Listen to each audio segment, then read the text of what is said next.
The American dream: work really hard from the bottom, get some education, and you can be a billionaire too. Except that's not reality.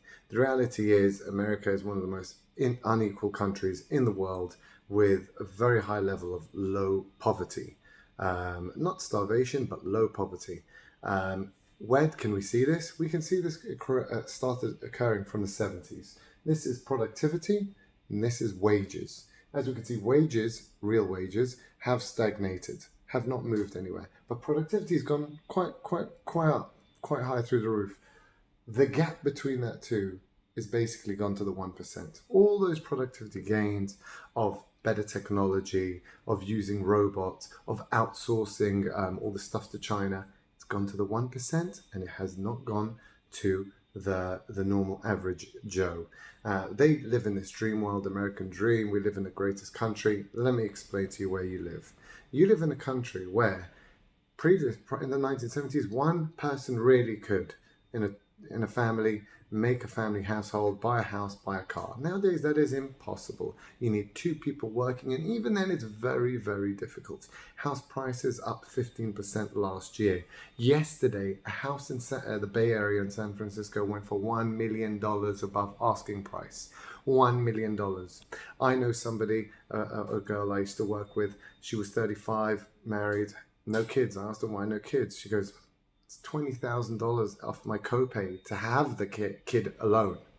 Then there's no maternity leave, so I have to go straight back to work. America is the only country in the world with no paid maternity leave. Let's put that in perspective. Nigeria has paid maternity leave. Zambia has paid maternity leave. Mozambique has paid maternity leave. America cannot do paid maternity leave. You can maybe take some off, but it's unpaid. And maybe some companies will give you 2 weeks, 3 weeks. In the UK, it's 6 months paid maternity leave with another 3 months unpaid, right? And 2 weeks paternity leave, just to put that in perspective. So it's very hard there to even make it. I know one guy, he works in a Boeing factory, makes the F-18s, $150,000 a year. Not bad, right?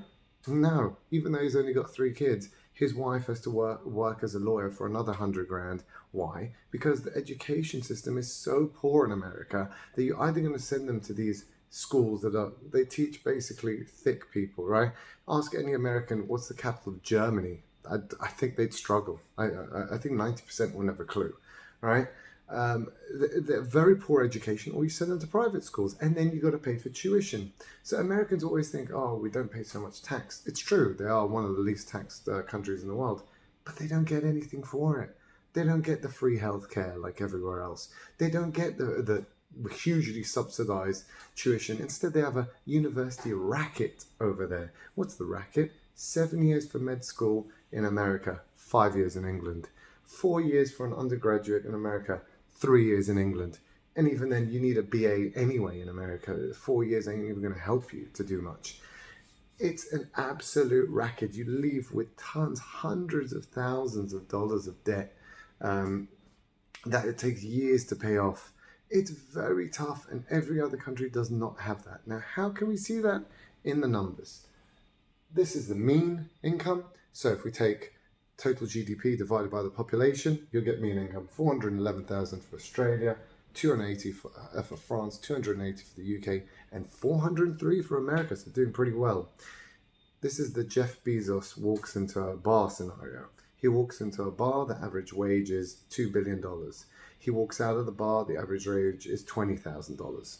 So that is why mean is a very bad example. Let's take median. Median income looks at the exact 50th percent, the guy right in the middle, out of 330 million Americans, the 165th million person, right? 165 millionth person. How much is he earning? In Australia, he's earning $191,000. In France, he earns $106,000. In the UK, it's $97,000. And in America, richest country in the world, place to make your dreams real, $61,000. No free healthcare, he's got to pay for that as well. No university education, he's got to pay for that as well. Got to go to those state schools with poor education. I mean, what else does he get? It works the longest hours out of all those countries. Has the least amount of days paid, holiday days, 10 days paid a year. I think in America, in Europe, it's about 30. Um, I don't know what to tell you. They're living in a dream world, thinking this country is like this golden sands. You are being robbed. And yesterday, 4.2% was the inflation figure, and that's the CPI. We know it's much higher. I can tell you now, builders in America, I'm telling you, have just stopped working. House builders have stopped working because the price of lumber is so high and the price of copper wiring. They said, there's no point. There's no point completing this project. We're going to lose money, so we're just going to stop working until the lumber price goes down. That's basically what they decided. So this 4.2%, it is much higher than that anyway. Obviously running out of gas in America because everyone's trying to stock up because they know it's only going up. So you might as well stock up now. That's the reason.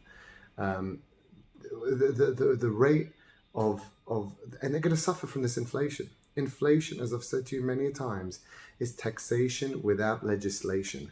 These people thinking they're getting their stimmy checks and they can buy whatever they want. $2,000. Thank you, Biden. Yeah, thank you, Biden, for creating 4.2% of inflation that will never go away and will be there forever. Meaning that bump up stays forever. We very rarely have deflation. They're going to be stuck with that 4.2% forever, but you're not making any more income. That was a one-off hit, your stimmy check. Where's your 4.2% salary increase? That ain't coming. They've just stolen from your wages 4.2% like that. And you didn't even care. And you didn't even moan. And you think because of your little pennies from your stimmy check, you're doing well. This is the American lie. You have been robbed by the 1% making all the gains. Share buybacks. Intel yesterday, I just could not believe Intel yesterday. Intel has spent $82 billion in the last 10 years on share buybacks. They're now, obviously there's no chips, right? There's a chip shortage. So they're begging the US government to subsidize $50 billion so they can build new plants. Why? You should have had that. You had that money. What did you do? You did share buybacks. You didn't build new plants. You didn't think of the future. You just thought of your short-termism, and now they're stuck and they're asking the American taxpayer, please subsidize us, even though we spent the money on share buybacks, to build new plants.